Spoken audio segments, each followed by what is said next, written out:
'Twas the decade of change, and all over the earth a new human vision was ready for birth. And I, in my own way, had just settled down to write all about what I see all around. I see resistance end its fears, the grief of war with painful tears, senseless mass murders staged like video games, followed by fearful political claims, where religious and racial lines are drawn and new waves of hate and fear are spawned. But this is the most precious time of year, when nights get long, dark, deep, and clear, when spirits soar, hearts open wide, when in the north the sun does hide. We see the frozen countryside, it seems like natural beauty has died. The flowers once blossomed, now gone to their grave with winter's arrival. We must all be brave. For in winter so cold, so dark, and so deep, memories of flowers are hard to keep.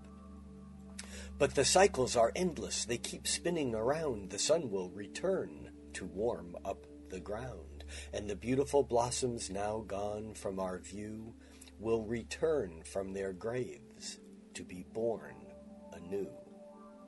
But cycles are endless, they keep spinning around. The sun will return to warm up the ground, and the beautiful blossoms now gone from our view will return from their graves to be reborn anew.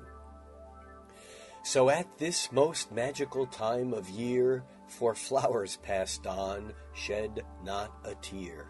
Feel not sorrow for what is now gone, and remember that time must always move on.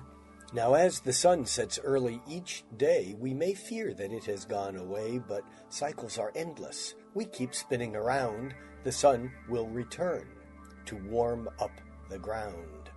And in this season, we look back on our past to remember a time when the earth seemed so vast, a time when the skies were reserved for the birds, the dreams of a few and the flight of their words, a time when a star shined so brightly to some who journeyed afar. To his birth they did come, bearing gifts of spirit for the birth of a child, an innocent babe midst times oh so wild.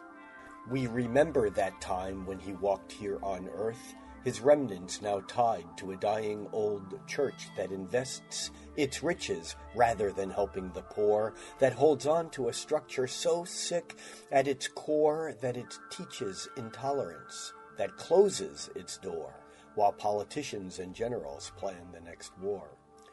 This holiday season is more precious than some. The events of our time have made us quite numb. We can see the hypocrisy each day on the news, regardless of differing political views. In matters of change, there's no right or wrong. You just do what you must and be where you belong.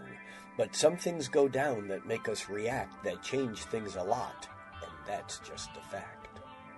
So whether you're Muslim or Hindu or Buddhist or Jew, Christmas is not just a day for a few Christians to celebrate an event from the past.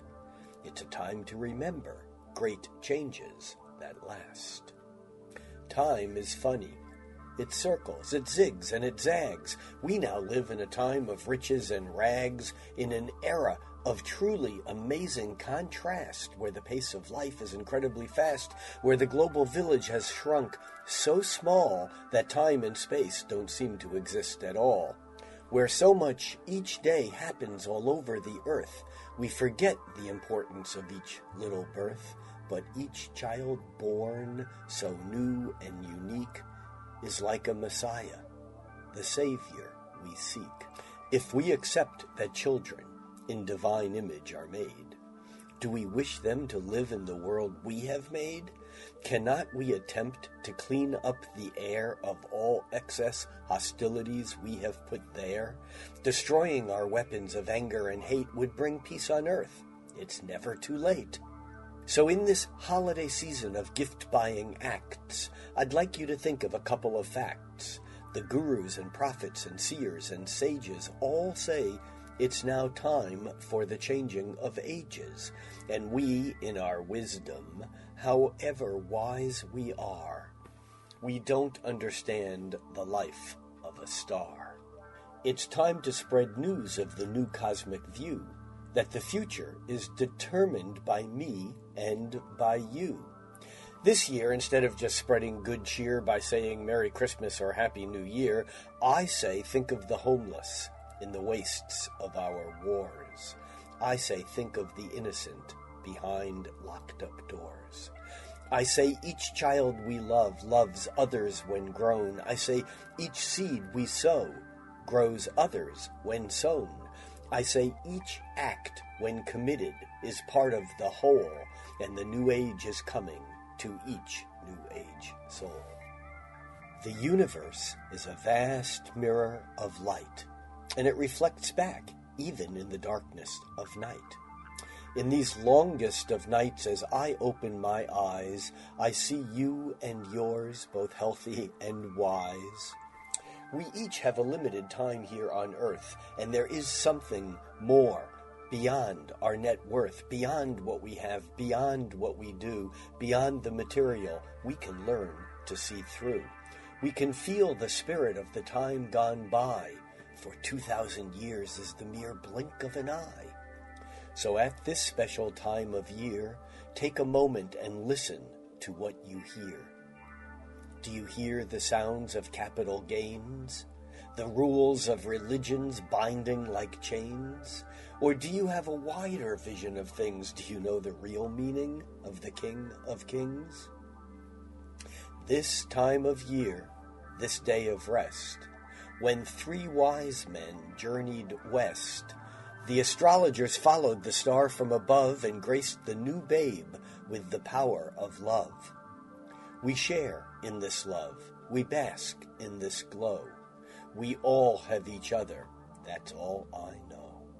I know this truth. Oh, and one thing more. A truth handed down from days of yore. A truth handed down from times of old. A truth worth its very own weight in gold. The truth is that some things are big and some things are small. Together, they make up something called all. All that there is that's below and above is connected by God, which some people call love. And all that there is that's above and below is one and the same. This I do know. And on this solstice, when the sun has gone down, we get on our camels and ride into town. We bear gifts of spirit and bundles of love, and sing praise to the glory of the heavens above. But we shed not a tear for the death of a child, a casualty of these times so wild, where children of Palestine and Israel suffer while leaders are asleep at the wheel. What meaning in Afghanistan has peace on earth, goodwill to man? Do innocent families bombed in Iraq deserve the brunt of our lethal attack? We send our soldiers and our missiles of hate. Can we change this trend before it's too late? In freedom's name we mount a global attack, but to the needy at home we just turn our back. We live in the richest nation on earth, but don't stop to think or to see what it's worth. We've taken the magic of Solstice and turned it around till the ring of a cash sale is the most holy sound. But there's a flame of awareness now alive in the land that sparks freedom of thought, even where banned. And banned it is, for it's disruptive to those who play on our fears while their profit grows. Stupidity and hate and short-sighted greed rule some who now rule. But it's not what we need. We don't need profits from oil to pay for our wars. We don't need to lock freedom behind closed doors. We don't need to hide from the truth anymore that we've become our very own prisoners of war. But a war on terror will never be won by terrorizing others at the point of a gun. Technologies change things at once and for all, for the Earth has grown tiny, a planet so small that the death of a person in Paris or Baghdad is felt like the death of our own dear comrade. What happens in Afghanistan affects the folks in every land. Israel and Palestine, with their fears, wash the planet in painful tears. Repression in Syria sends out a wave that does a part of each enslave. Oil spilled on foreign shore sends the message home once more that Muslim, Christian, Buddhist, Jew, pagan, Mormon, or Hindu, we are all part of a greater whole. We are each a part of the human soul. Technology's singing a sad requiem for those who still think there's an us and a them. The media have shrunk this planet so small that there's no room for misplaced emotions at all. The apparent distinction between us and them resides only in what we must condemn. We condemn what we fear and we turn it to hate, and in this ignorant act we seal our own fate. Dams cannot hold back the anger and fear. We must deal with our feelings. So let me be clear, we can each help right now in our own little way by making the right little choices today. And as we eliminate wars amongst family and friend, peace will spread and conflicts will end. For global change takes place in the space of your heart, with each of us playing our own little part. So at this precious time of year, let us not succumb to fear. Let us not be terrified, insecure, or stuck inside. Let's make a commitment to make a new peace. And on this longest night, release our fears that were stirred for political cause. And on this longest night, take pause from the neurotic wars of religious control as we reclaim the joy of body and soul. Now, lest you think I've given up, I'll ask you please to lift your cup, filled with kindness, love, and the power of light, and truth that turns the darkness bright.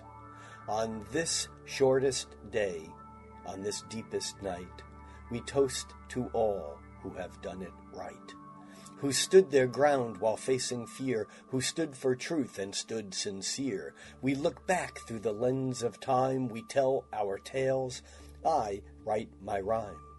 We hold our candles to the dark. The light of love creates a spark that sets the atmosphere aflame with truth that puts the world to shame. So here's my toast on this darkest night, as we work our way back to the light, to lasting peace that starts inside, to every teacher who has been a good guide, to every child born in every nation, to every human congregation that aspires toward peace and love, to the glory of the stars above, to the lasting magic of this time of year, and to everyone, both far and near, and to the darkness that heralds the coming light. Soulful solstice to all, and to all a good night.